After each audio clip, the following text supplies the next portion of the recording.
The Lion, the Witch, and the Wardrobe by C.S. Lewis, Chapter 6, Into the Forest. "I wish the Macready would hurry up and take all these people away," said Susan presently. "I'm getting horribly cramped." "And what a filthy smell of camphor," said Edmund. "I expect the pockets of these coats are full of it," said Susan, "to keep away the moths." "There's something sticking into my back," said Peter. "And isn't it cold?" said Susan. "Now that you mention it, it is cold," said Peter. "And hang it all, it's wet too. What's the matter with this place? I'm sitting on something wet. It's getting wetter every minute." He struggled to his feet. "Let's get out," said Edmund. "They've gone." Oh, said Susan suddenly, and everyone asked her what was the matter. "I'm sitting against a tree," said Susan. "And look, it's getting light, over there." "By Jove, you're right," said Peter. "And look there, and there. It's trees all round, and this wet stuff is snow. Why, I do believe we've got into Lucy's wood after all." And now there was no mistaking it, and all 4 children stood blinking in the daylight of a winter day. Behind them were coats hanging on pegs. In front of them were snow-covered trees. Peter turned at once to Lucy. "I apologize for not believing you," he said. "I'm sorry. Will you shake hands?" "Of course," said Lucy, and did. "And now," said Susan, "what do we do next?" "Do," said Peter. "Why, go and explore the wood, of course." "Ugh," said Susan, stamping her feet. "It's pretty cold. What about putting on some of these coats?" "They're not ours," said Peter doubtfully. "I am sure nobody would mind," said Susan. "It isn't as if we wanted to take them out of the house. We shan't take them even out of the wardrobe." "I never thought of that, Sue," said Peter. "Of course. Now you put it that way, I see. No one could say you had bagged a coat as long as you leave it in the wardrobe where you found it. And I suppose this whole country is in the wardrobe." They immediately carried out Susan's very sensible plan. The coats were rather too big for them, so that they came down to their heels, and looked more like royal robes than coats when they had put them on. But they all felt a good deal warmer, and each thought the others looked better in their new get-up, and more suitable to the landscape. "We can pretend we are Arctic explorers," said Lucy. "This is going to be exciting enough without pretending," said Peter, as he began leading the way forward into the forest. There were heavy, darkish clouds overhead, and it looked as if there might be more snow before night. "I say," began Edmund presently, "oughtn't we to be bearing a bit more to the left? That is, if we are aiming for the lamp-post." He had forgotten for the moment that he must pretend never to have been in the wood before. The moment the words were out of his mouth, he realized that he had given himself away. Everyone stopped.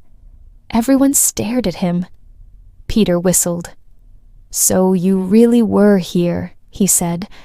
"That time Lou said she'd met you in here, and you made out she was telling lies." There was a dead silence. "Well, of all the poisonous little beasts," said Peter, and shrugged his shoulders and said no more. There seemed, indeed, no more to say, and presently the 4 resumed their journey. But Edmund was saying to himself, "I'll pay you all out for this, you pack of stuck-up, self-satisfied prigs." "Where are we going anyway?" said Susan, chiefly for the sake of changing the subject. "I think Lou ought to be the leader," said Peter. "Goodness knows she deserves it. Where will you take us, Lou?" "What about going to see Mr. Tumnus?" said Lucy. "He's the nice faun I told you about." Everyone agreed to this, and off they went, walking briskly and stamping their feet. Lucy proved a good leader. At first she wondered whether she would be able to find the way, but she recognized an odd-looking tree on one place, and a stump in another, and brought them on to where the ground became uneven, and into the little valley, and at last to the very door of Mr. Tumnus's cave. But there a terrible surprise awaited them. The door had been wrenched off its hinges and broken to bits. Inside, the cave was dark and cold, and had the damp feel and smell of a place that had not been lived in for several days. Snow had drifted in from the doorway, and was heaped on the floor, mixed with something black, which turned out to be the charred sticks and ashes from the fire. Someone had apparently flung it about the room, and then stamped it out. The crockery lay smashed on the floor, and the picture of the faun's father had been slashed into shreds with a knife. "This is a pretty good washout," said Edmund. "Not much good coming here." "What is this?" said Peter, stooping down. He had just noticed a piece of paper which had been nailed through the carpet to the floor. "Is there anything written on it?" asked Susan. "Yes, I think there is," answered Peter, "but I can't read it in this light. Let's get out into the open air." They all went out in the daylight and crowded round Peter as he read out the following words: "The former occupant of these premises, the faun Tumnus, is under arrest and awaiting his trial on a charge of high treason against Her Imperial Majesty Jadis, Queen of Narnia, Chatelaine of Cair Paravel, Empress of the Lone Islands, etc., also of comforting her said Majesty's enemies, harboring spies, and fraternizing with humans. Signed Mogrim, Captain of the Secret Police. Long live the Queen." The children stared at each other. "I don't know that I'm going to like this place after all," said Susan. "Who is this Queen, Lou?" said Peter. "Do you know anything about her?" "She isn't a real queen at all," answered Lucy. "She's a horrible witch, the White Witch. Everyone, all the wood people, hate her. She has made an enchantment over the whole country, so that it is always winter here, and never Christmas. I wonder if there's any point in going on," said Susan. "I mean, it doesn't seem particularly safe here, and it looks as if it won't be much fun either. And it's getting colder every minute, and we've brought nothing to eat. What about just going home?"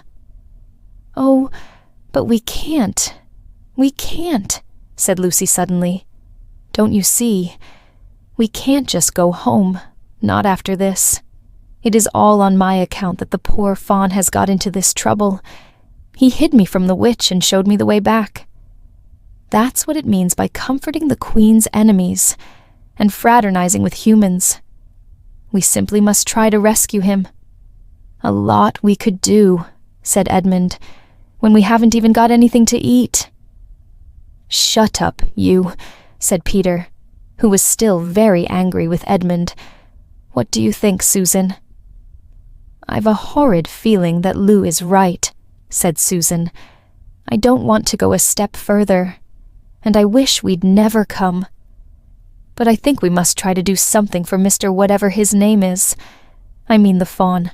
That's what I feel too," said Peter. "I'm worried about having no food with us. I'd vote for going back and getting something from the larder, only there doesn't seem to be any certainty of getting into this country again when once you've got out of it. I think we'll have to go on." "So do I," said both the girls. "If only we knew where the poor chap was imprisoned," said Peter. They were all still wondering what to do next, when Lucy said, "Look, there's a robin with such a red breast. It's the first bird I've seen here. I say, I wonder, can birds talk in Narnia? It almost looks as if it wanted to say something to us." Then she turned to the robin and said, "Please, can you tell us where Tumnus the faun has been taken to?" As she said this, she took a step towards the bird. It at once flew away, but only as far as to the next tree. There it perched and looked at them very hard, as if it understood all they had been saying. Almost without noticing that they had done so, the 4 children went a step or 2 nearer to it. At this, the robin flew away again to the next tree, and once more looked at them very hard. You couldn't have found a robin with a redder chest or a brighter eye. Do you know, said Lucy, I really believe he means us to follow him. I've an idea he does, said Susan. What do you think, Peter? Well, we might as well try it, answered Peter. The robin appeared to understand the matter thoroughly. It kept going from tree to tree, always a few yards ahead of them, but always so near that they could easily follow it. In this way it led them on, slightly downhill. Wherever the robin alighted, a little shower of snow would fall off the branch. Presently the clouds parted overhead, and the winter sun came out, and the snow all around them grew dazzlingly bright. They had been traveling in this way for about half an hour, with the 2 girls in front, when Edmund said to Peter, If you're not still too high and mighty to talk to me, I've something to say which you'd better listen to. What is it? asked Peter. Hush, not so loud, said Edmund. There's no good frightening the girls. But have you realized what we're doing? What? said Peter, lowering his voice to a whisper. We're following a guide we know nothing about. How do we know which side that bird is on? Why shouldn't it be leading us into a trap? That's a nasty idea. Still, a robin, you know. They're good birds in all the stories I've ever read. I'm sure a robin wouldn't be on the wrong side. If comes to that, which is the right side, how do we know that the fauns are in the right, and the queen, yes, I know we've been told she's a witch, is in the wrong?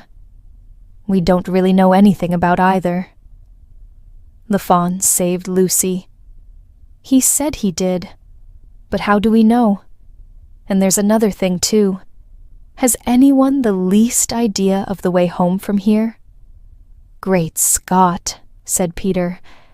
I hadn't thought of that. And no chance of dinner either, said Edmund. Now let's learn some new words and expressions from the story. Cramped, adjective, not having enough space or time. Example, we have 6 desks in this room, so we're a little cramped. Filthy, adjective, extremely or unpleasantly dirty. Example, wash your hands, they're filthy. Camphor, noun, a white substance with a strong smell, which is used in medicine and to keep moths away from clothes that are stored. Darkish, adjective, slightly dark. Example, it wasn't very big and it was a darkish color, gray or green. Prig, a person who obeys the rules of correct behavior and considers himself or herself to be morally better than other people. Wrench, rent, verb, to pull or twist something, somebody, yourself suddenly and violently. Example, the bag was wrenched from her grasp. Hinge, noun, a piece of metal, plastic, etc., on which a door, lid, or gate moves freely as it opens or closes. Example, the door had been pulled off its hinges. Charred, adjective, burned and black. Example, the charred body of a man was found by police in a burned-out car last night. Ashes, plural noun, what is left of something after it has been destroyed by fire, especially what is left of a human body after it has been burned. Example, hundreds of homes were reduced to ashes in last summer's wildfires. Harbor, verb, to protect someone by providing a place to hide.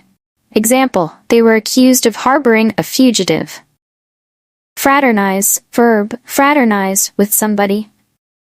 To behave in a friendly manner, especially towards somebody that you are not supposed to be friendly with. Example, she was accused of fraternizing with the enemy. Enchantment, noun, a magic spell, a feeling of great pleasure. Example, it was a place of deep mystery and enchantment. Chap, a man. Example, he's a friendly sort of a chap. Imprison, verb, to put someone in prison. Example, he was imprisoned in 1965 for attempted murder. Robin, a small brown European bird with a red breast. Example, robins mostly appear in the winter and are commonly pictured on Christmas cards. Dazzlingly, adverb, very brightly. Example, by about 10 in the morning the sun was already dazzlingly bright. Bag, verb, to put something in a bag. Example, shall I bag those tomatoes for you? Bear, noun, to change direction slightly so that you're going in a particular direction. Example, after you go past the church, keep bearing left. Crockery, noun, plates, cups, dishes, etc. Example, the store sells gift items such as crockery and soaps. Washout, noun, a complete failure. Example, the party was a washout, hardly anyone came. Premises, noun, the land and buildings owned by someone, especially by a company or organization. Example, the company is relocating to new premises. Treason, noun, the crime of showing no loyalty to your country, especially by helping its enemies or trying to defeat its government. Example, in 1606, Guy Fawkes was executed for treason.